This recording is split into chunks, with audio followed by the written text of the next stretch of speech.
안녕하세요. 팀수영입니다. 오늘 다뤄보고 싶은 주제는 원서 읽기에 대한 이야기입니다. 제가 이 주제에 대해서 관심을 가지게 된 계기는 정말로 순수하게 객관적으로 오랫동안 아이들을 상담하고 가르치면서 의문이 들은 점이 하나 있기 때문이에요. 보통 저가 수업을 할 때 중고등학생이 메인이기 때문에 못해도 6학년이나 중학교 1학년, 2학년 정도의 이제 신입 회원들을 상담을 하게 되는데요. 공부를 처음에 하는 친구는 아무도 없습니다. 다 이전에 학원을 다니다 왔고 공부를 했는데 어떤 학원을 다니다 왔니? 이제 뭐 어떤 종류 학습을 했니? 이렇게 물어보면서 데이터가 생기는데 원서를 읽고 온 친구들이 생각보다 정교함이 떨어지는 문제를 많이 봤기 때문입니다. 궁금함이 들었죠.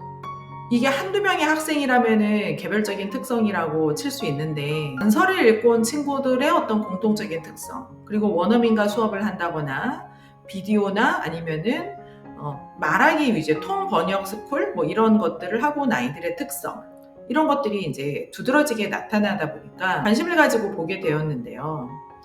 원서를 읽었을 때 일단 나타날 수 있는 특징은 문장 해석이 굉장히 글짓기 수준에 머물러 있다는 점입니다. 어떤 학습 방법에 있어서 한 가지만을 고수할 수는 없지 않겠습니까? 여러 가지 방법이 있다 치더라도 어쨌든 궁극적으로 그 내용이 말하는 바를 정확하게 이해해야 되고요. 그 결론에 도달해야 된다라고 한다면 이거는 내용이 산으로 가도 너무 산으로 가는 거예요. 안 맞아도 너무 안 맞는 거죠.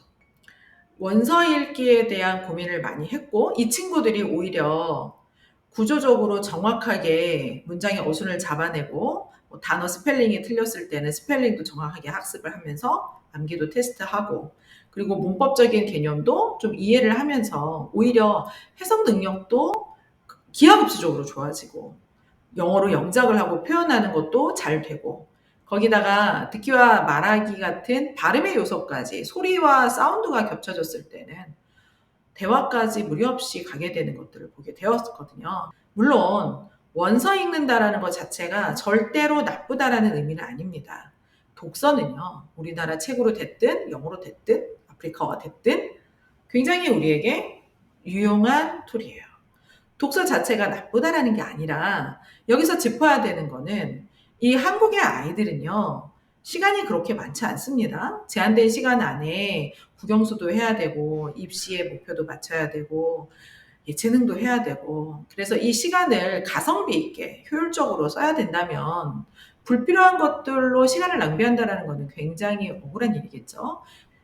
우리가 수능을 보는 날짜는 정해져 있어요. 오늘 이 시간에 병원에서 태어난 아이도요. 학교에 입학해야 되는 날과 연도가 정해져 있고요. 그 친구가 수능을 봐야 되는 날도 정해져 있습니다.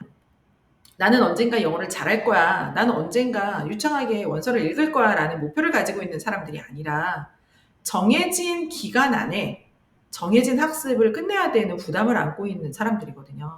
첫 번째로 단어의 정확성이 떨어지는 것, 그리고 해석의 모호함이 있는 친구들. 그런데 이제 이 어머니들과 상담을 해보면요. 저는 솔직하게 데이터와 경험으로만 말씀을 드리는 거니까, 전 잘 영어 모르는데, 그냥 원서를 많이 읽으면 도움이 된다고 하고 영어가 마스터가 된다 그래서 몇 년을 했어요. 이렇게 얘기하시거든요. 근데 우리 아이들의 학습을 방향을 결정짓는데 근거가 없이 어떤 사람의 추천과 소개만 할 수는 없잖아요. 물론 근거가 있습니다.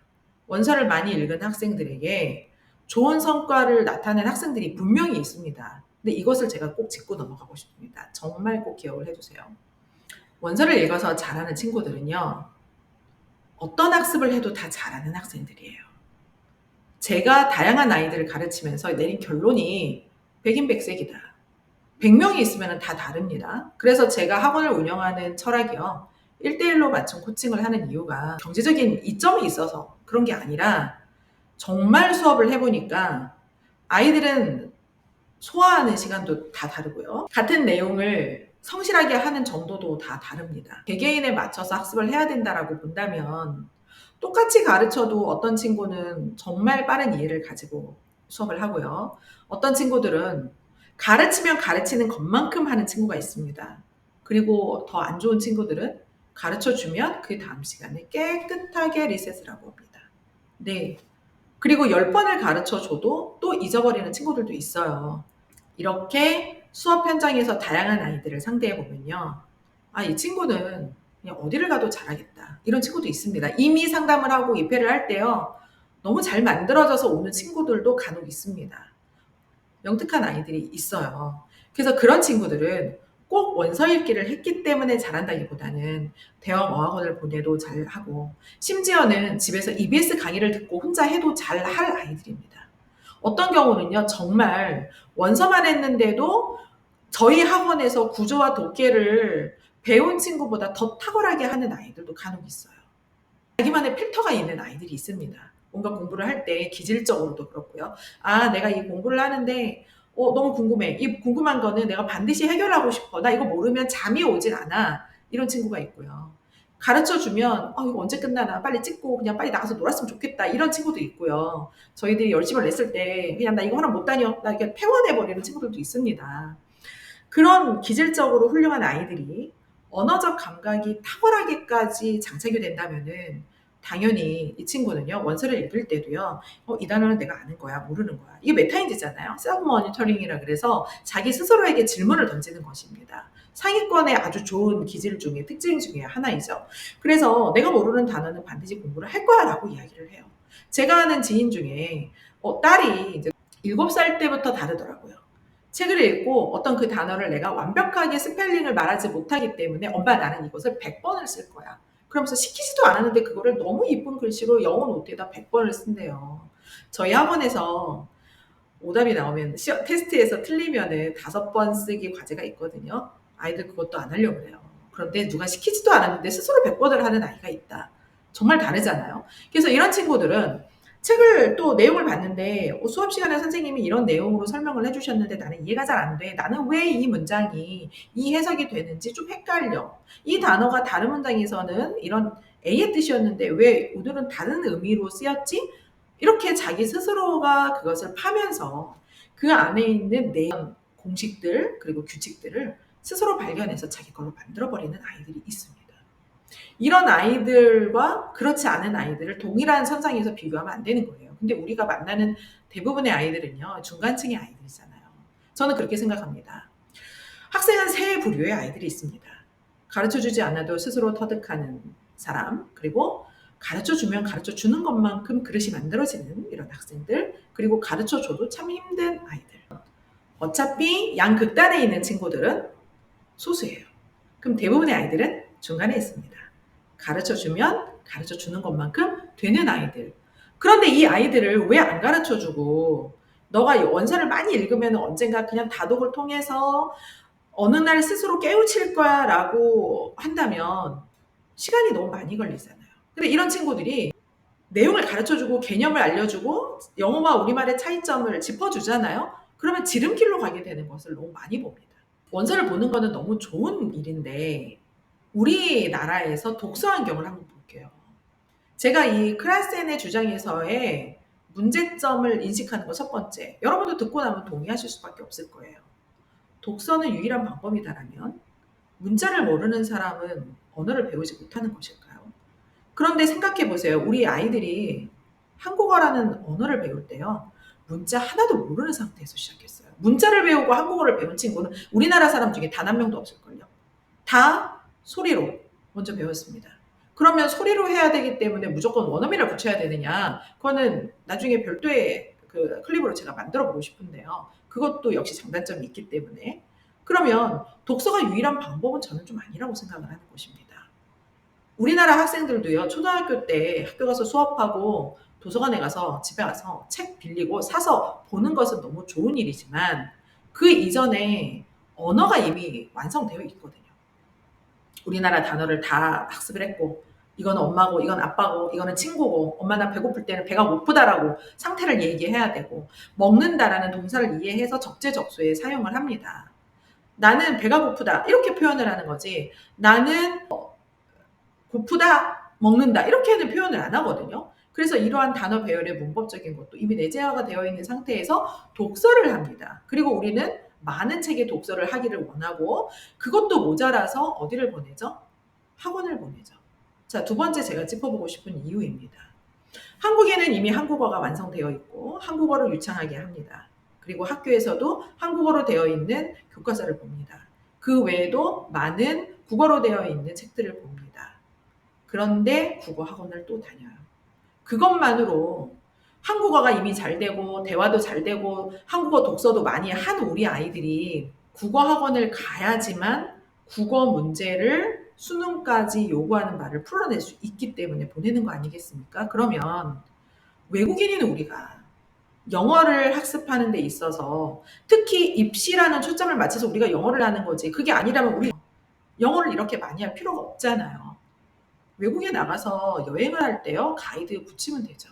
솔직히 번역기 쓰면 되죠. 우리가 영어를 공부하는 이유는 뭐죠?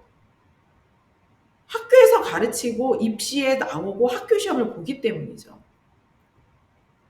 그러면 외국인인 우리가 영어를 공부할 때 그냥 독서만으로 뭔가 된다라고 하기에는 이 주어진 시간 안에 학습을 해야 되고 시험을 준비해야 되는 우리 아이들에게 너무 위험 부담이 저는 큰 방법이라고 생각합니다. 좀 마무리를 하면서요. 영어를 가르치면서 정말 20년 가까이 너무 머릿속에서 맴돌고 고민했던 것을 지금 풀어내고 있는데요. 짧은 시간 안에 다 되지는 않을 것 같아요. 자, 이제 지금 제가 언급한 그런 이유들과 그리고 명백하게 제가 학생들을 가르치면서 느낀 경험들, 그리고 그 답답했던 아이들이, 문장 하나도 해석도 안 되고 힘들었던 아이들이 단기간에 6개월, 1년 사이에 구조화 문법을 장착시켜서 그걸 딱 붙여줬더니 아이도 너무 자신감이 생기고, 이것은 정말 아이들의 반응이에요. 지금까지는 엄마가 그냥 시키는 대로 했는데 여전히 저는 너무 답답했어요.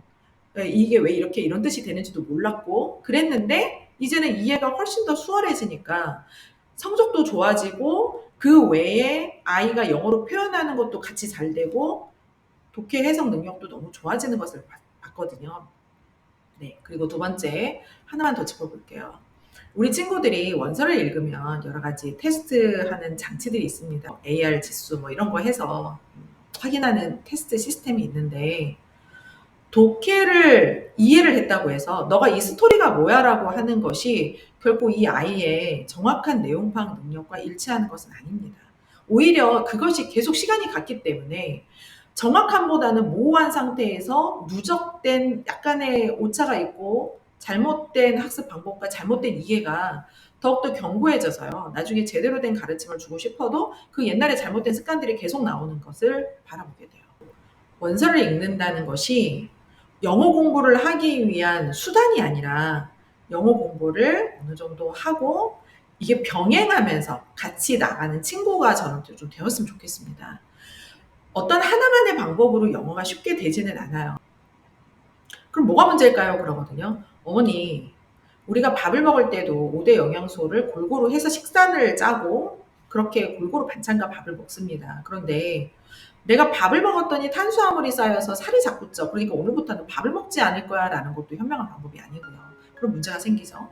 그리고 어떤 단백질이 중요하니까 오늘부터 난 단백질만 먹을 거야 라고 했을 때도 부작용이 생기듯이 우리 친구들이 문법은 너무 뭔가 입시를 위한 것 같아, 그러면서 문법은 하지 않는 게 좋겠어 라고 했을 때도 문제가 되는 거고, 뭐 책을 읽고 하는 거는 결과론적인 측면이거든요.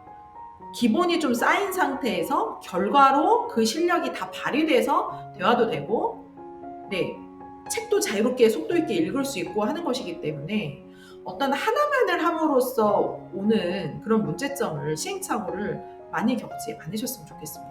동의를 하실 수도 있고 동의를 하지 않으실 수도 있는데요.